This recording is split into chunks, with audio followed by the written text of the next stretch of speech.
Hey guys, this is McGill coming at you today with some inspiring things to inspire you for new ideas and better ideas, and motivation to motivate you to action.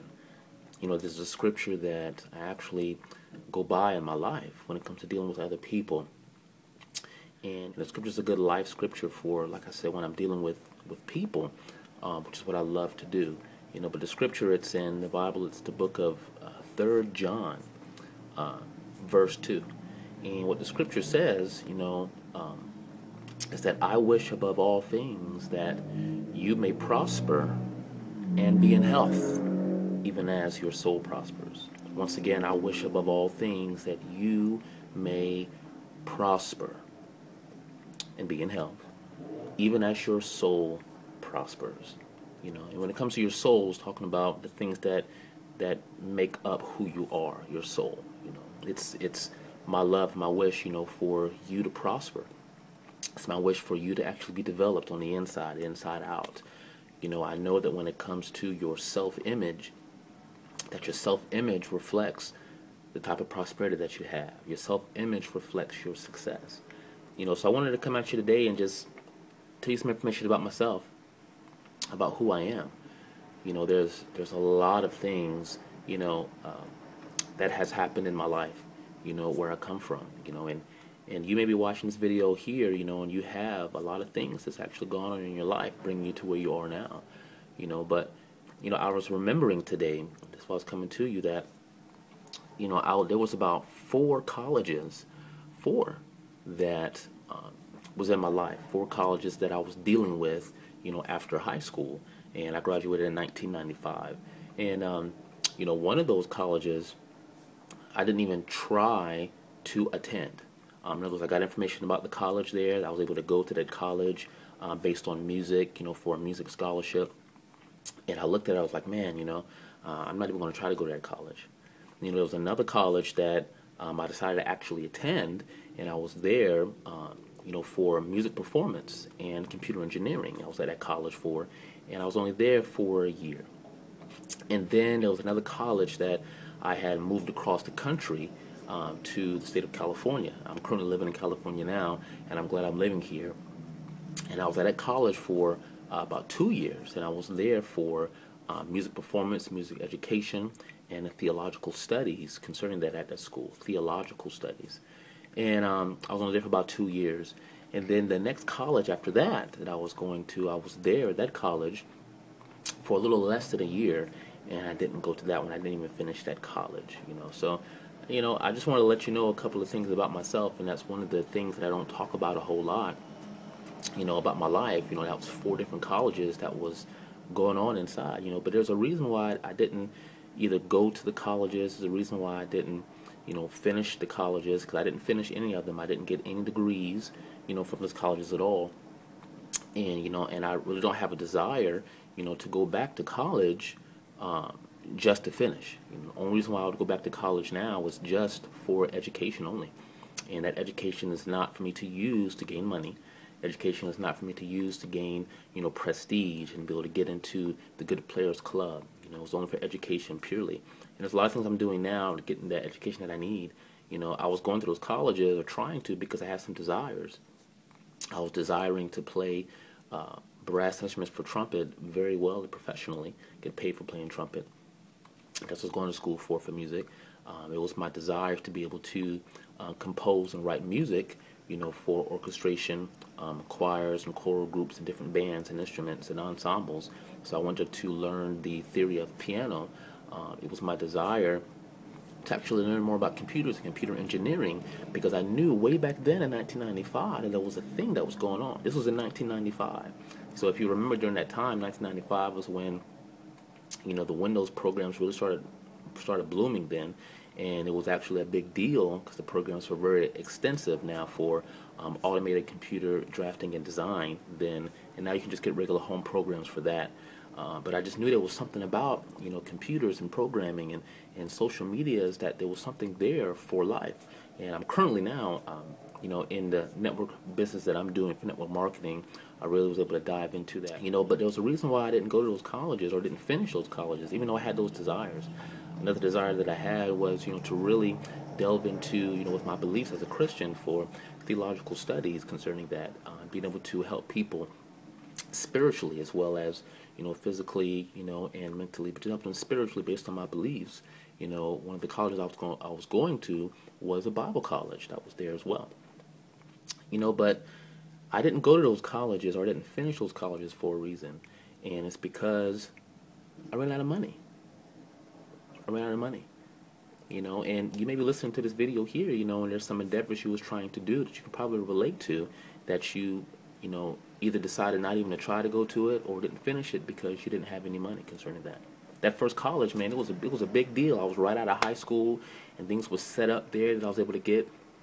I think it was a partial scholarship to go to that school, for trumpet and performance. It was a really good school in the state of Maryland, and I was listening to other people around, and I was looking at my finances and what I had to pay and all kinds of stuff, and I was like, you know what, I'm not even going to try to go to that college. And I never went to that college. Never went there.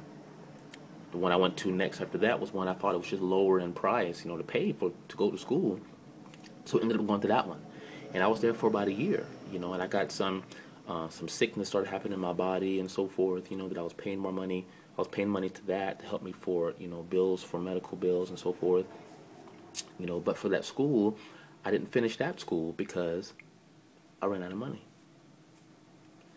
So then the next school I went to, when I moved across country to California, I was actually going to a theological school. It was a Bible college. And I was able to go there for, music performance, what I like, as well as my theological studies, So everything was going all good. Everything was great. And then when the second year came along in that Bible college I was at, I ran out of money. There were situations that happened in my life that caused, money to be applied to things that it needed to be applied to, and then I didn't have enough support for people around me, and I didn't have enough finances, to be able to support what I was doing in that college. So I left that school, and I found myself, in a situation where, it was a dark place in my life after leaving that Bible college. Well, I'll get to that. But the next school I went to after all that was another school in California that I was so happy about that. I was able to get grants to go to that school. I didn't have to use a bunch of loans to take care of everything. But I got some grants for that, grants for living, as well as grants for my books and information that I needed to go to that college. Everything was going great, but all of a sudden, I couldn't go to that college anymore either. And this time, it wasn't because of finances that I didn't finish that school. Going back to the Bible college that I was attending and I left, I ran out of money at that Bible college, and I was in a different state. I was away from family, away from friends, and and I went and I got a small job, just trying to work that job, but I wasn't able to get that job at the beginning. Some things happened, and I found myself trying to stay at people's houses. I found myself going to some of the shelters around, and I found myself sleeping there. I found myself sleeping out on the street, sleeping out on the sidewalks, trying to find places that were warm because it was cold. I ended up, being in places where, there was time people were getting beat up around me, and I wasn't able to take a shower, I wasn't able to wash, and I was out in the rain, and it was a very long time. I was out on the streets, in the city where I was living at the time, and all I had was a big old giant orange and green and white overcoat leather jacket that I was able to purchase, when I was younger, when there was money, and it had a hood over it, and it was really thick, and that's really all that I owned to protect me from the elements that was going out there. Yeah, that's right, Ian McGill, it was me. And I would take that overcoat and I would zip it up because it had double zippers on there and snaps and so forth, and I would put the hood on my head, and it was tight around my wrists, and it went down past my behind, down my legs, and I would wrap it up, and I would lay behind, one of the big transformers that was out there. In my city, it was a big, and those big green transformers that was there in the cities. That's what I was sleeping behind. I was sleeping behind those as close as I could, because it actually blocked me from the street. It blocked me from the road where people couldn't see me. They couldn't see my bright orange, white, and green leather jacket, as well as it was keeping me warm during that time. So that's why I was sleeping for a while there on the street. And then I would, find myself, during the daytime, making it into where there were some people that I could probably rub shoulders with to get some kind of help. And fortunately, I had a friend that I knew in college that he actually pulled some strings and went through and was able to get me a small job at a place in that city that I worked at, and I was thanking God for that job that I was there, to just give me something because, I couldn't eat, I didn't know where to sleep at, and there was people that, I thought were my friends, but they really didn't want to do anything with me during that time. It actually happens, so I found myself the lowest that I'd ever been before in my life. Sleeping on the streets of that city, not being able to eat, not being able to wash, not being able to be clean, trying to sleep at places to be safe that I wasn't killed, in my city, and sleeping behind transformers, and losing friends and so forth, that was the lowest that I'd ever been in my life. I'd ever been. And that was after I was in Bible college. As a Christian, that's a place I'm there studying the Bible and studying, how to be a Christian and live a good life and be able to, counsel people and Christian education and be able to minister in music and, everything was going good, and all of a sudden, I ran out of money and I found myself on the streets. Well, fortunately, I was glad my friend was there and he got me that small job that I had, and I was working there as hard as I could, just doing the things that I needed to do, for that job, and I was able to make just enough money that I was actually able to get an apartment. I mean, not my own, but actually lived, in a set of a set of places in the town where there was a bunch of small rooms there, and I found it in one of our penny savers, and it was very cheap to be there. And I was living down in the parts of my city that was really very dangerous, but I just had no choice because it was the cheapest place that I can live. I had, burned up all the friends that I was trying to stay with, and they were gracious enough to me, as much as they could. They had their own families to do that, and it was really embarrassing what was going on, but I just had to survive. So I found this place there, and I was staying, and people were breaking into my room, people were stealing my stuff, and I was living there with, ex-convicts was living there, and it was a place where people can actually go on their feet. Ex-drug addicts was there, and just this whole bunch of, it was just really weird. So it was just getting lower. I was like, oh my goodness, even though I had this job. And then I finally was able to spend some money to get a car. I had this little small cheap car that I remember this day. It was a 1984 light blue Nissan Sentra, and it was $333. It was $333. And this was way over 10 years ago. That just was way over 10 years. But 10 years is not that long, actually. But it was probably 11 years ago that it happened. But I remember to this day that car, and whenever I see, a car from the early 80s and their Nissans, this memory comes back in my brain. That was my first car I was ever able to buy, for $333. And it was all broke down, and transmission was bad in that car, but it was getting me where I needed to go to and fro, and I found myself, trying to date somebody too at the same time. I had a girlfriend, and I was trying to, provide things, for us and them, for the future and everything, but I didn't have any cash, didn't have any money, didn't have any endeavors for the future of how I was going to get there. When things ended up working out that, we broke up, but it was way after this time that we did. So then I'm working that job and so forth, and all of a sudden some things happen also at the job where I get fired from that job. And I found myself, needing to do some other things concerning that, and I started working, job after job, and this job and then that job, and then trying to get, unemployment, and then working for, the California workforce to get some more jobs and going to the next jobs. And I finally found a job that I was able to work that was a good schedule for what I was trying to do. I'm still trying to go to church, still trying to play music and everything, and while I'm working at the job, it doesn't work anymore, and I end up getting fired from that job. And the reason why I got fired from that job was because my car broke down, and the way that it worked at that job was that I needed to drive around. I needed to drive to certain places to be able to, promote the mascots that we had at the job. I needed to drive to different stores to be able to set up meetings and talk with them and so forth. And my car broke down, and because I was living a lifestyle where I had no money, I was spending more money out in the month than I was actually bringing in. I know some of you out there, you find yourself doing that. That's not normal. It's not normal. To this day, it's no longer like that anymore. I don't put out more money in the month that I bring in. God has blessed me a lot, when it comes to the revenue that comes to the household. But I lost that job.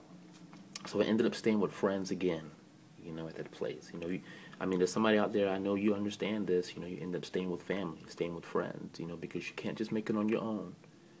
So you just have to ask some help. Well, I thought that was happening. So I was living with some friends again. So, I said to myself, I want to give it another try. I'm going to give it another try. I'm going to try to go to school again. I'm going to go to another college, and get some, and learn how to make money. I'm going to go to this next college. I'm going to learn how to make money at this college.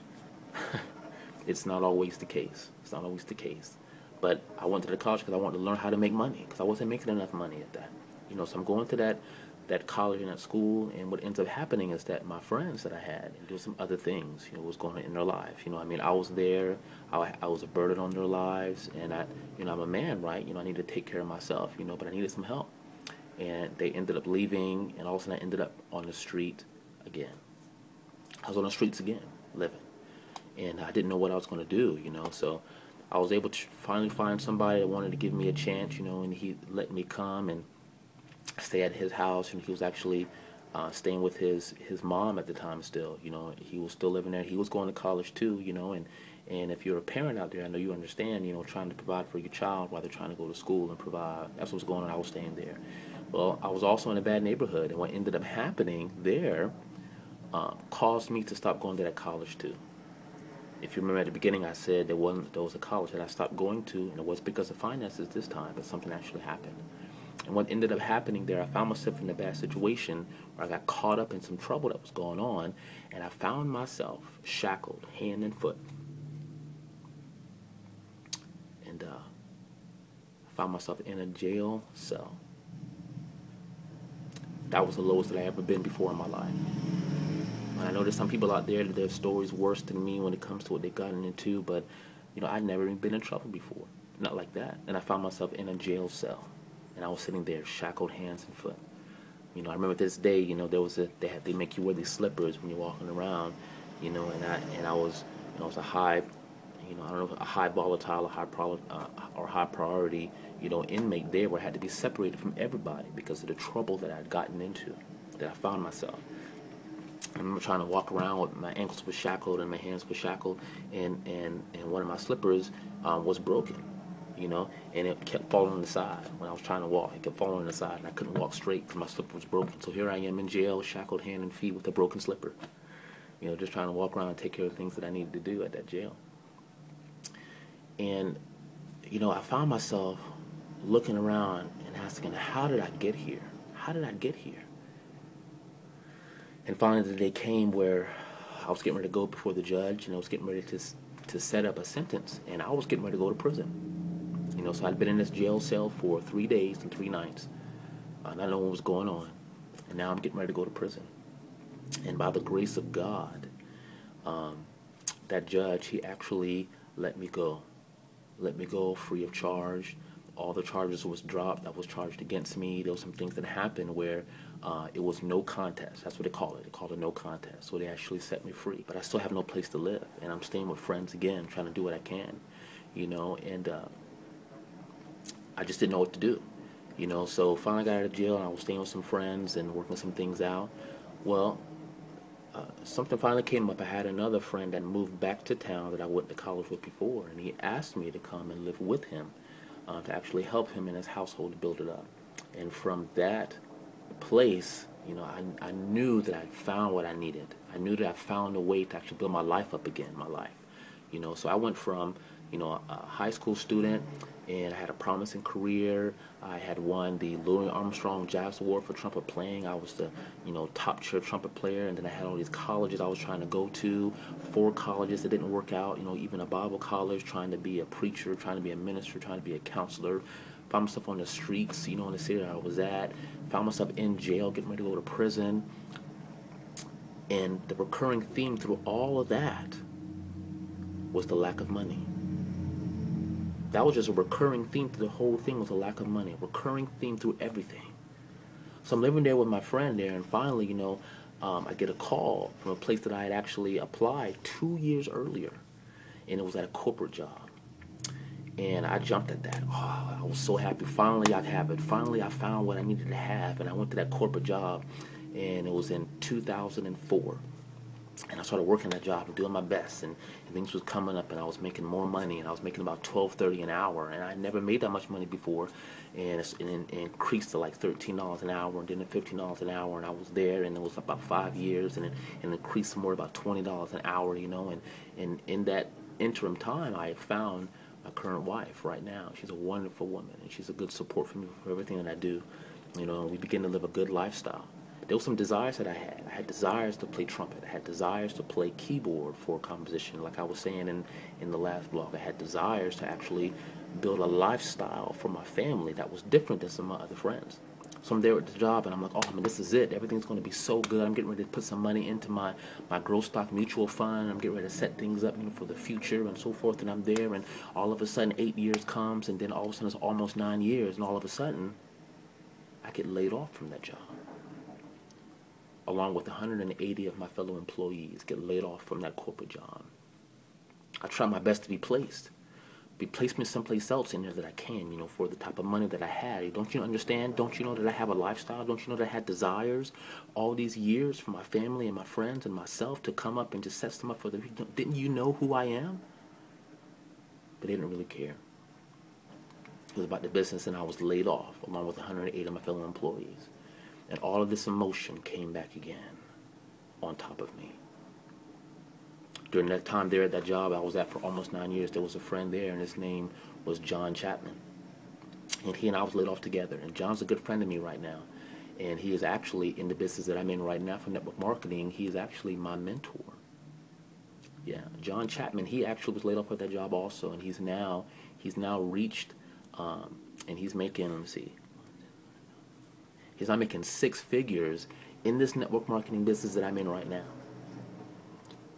Yeah, I was making $25 an hour at a corporate job, and he was making around that too. But now we got laid off from that job, and he's now working in network marketing business, and he's making 6 figures now in this network marketing business job. I really didn't know what I was going to do, after I was laid off from the job there, and I was trying to live on unemployment until I was able to get another job, because I'm trying to find, the answer. I'm trying to find, the secret to life, and to get another job. I was going from one job to the next job to the next job to the next job. I was just doing all these jobs trying to find that. And I looked online one day, and it was my friend John Chapman was on there in a group, and he was saying something like, hey, it's been a long time since I talked to you all, and I just want you to know that if anybody is still living in that rat race, trying to find the answer in your old jobs, I'm now working a job here online where I've been blessed, and I'm making enough money for my life and my lifestyle. So I'm not really trying to ask you to do anything else, but if you're looking for something else, just go in and look me up and find out what I'm doing. And I saw that, and he was my friend. We had worked together for about almost 5 years at that job, the same corporate job together. So I looked him up.